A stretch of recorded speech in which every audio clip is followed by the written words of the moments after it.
Kieran, I will answer that exactly, but if I could just offer a footnote to this North Korean story.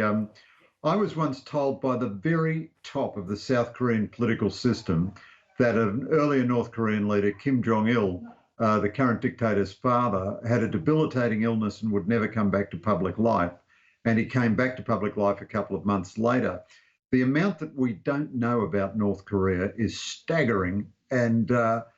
But of course, it would be a huge development if he were permanently removed. But look, so excuse me for that digression. The situation in the US is incredibly messy politically. It's not clear that it's having a massive impact on the Americans' ability to respond to this business. So the state governors have all the way through this been saying the national government must do more.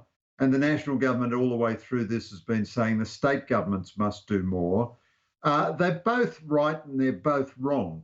Maybe Trump should have moved more quickly.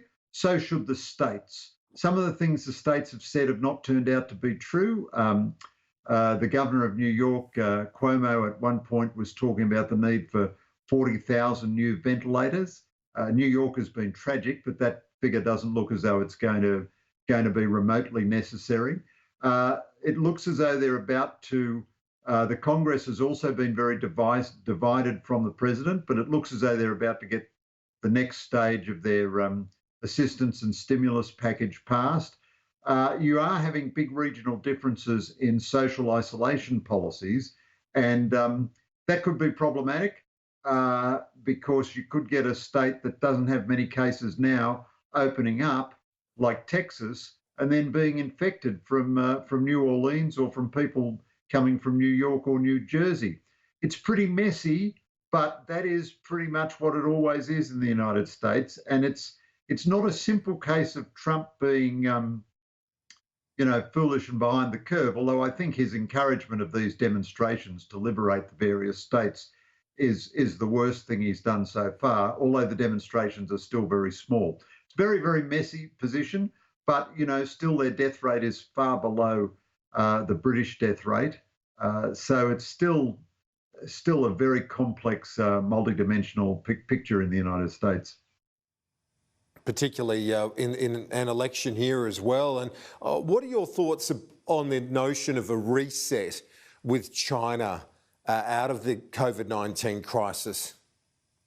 I think there will be a reset, but we probably won't do it formally. China's behaviour in this crisis has been appalling. Most countries are being judged on how they're behaving domestically, but China's international behaviour has been absolutely shocking. It's clear that there was a period where they knew this was a lethal pandemic and didn't tell the rest of the world. It's clear that they bullied and browbeat the World Health Organization into making deeply counterproductive, damaging, dangerous assessments, recommendations, and not alerting the rest of the world. And it's clear they used their private companies to buy personal protective equipment. And then many countries, including Britain, would face critical shortages in personal protective equipment. It's also clear that they're not cooperating in efforts to find the origins of the virus. And let me say, I don't subscribe to the conspiracy theory that it came from a Chinese lab or that they released it on purpose. Now, all of that means there's going to need to be a big reset. It's also the case that we're not going to be willing to rely on China for our critical supply chains in strategic industries. I would predict to you that China will not be building Britain's 5G network after this. But having said all that, we are very dependent on China for trade. Kieran, far be it from me to extol any of my own columns, but a lot of people in this country have been saying for months and years that we needed to diversify our economic profile away from China. And yet we've done almost nothing to do it. A critical roadblock, for example, was the decade it took to approve the Adani coal mine in Queensland. Yet having a big trade with India is certainly an essential part of diversifying away from China. I don't think the government can say too much about a reset because at the end of the day, we're going to have a trade dependence for some time going forward. But we're going to take a lot of concrete actions along the areas that I've outlined, which will move us away from China.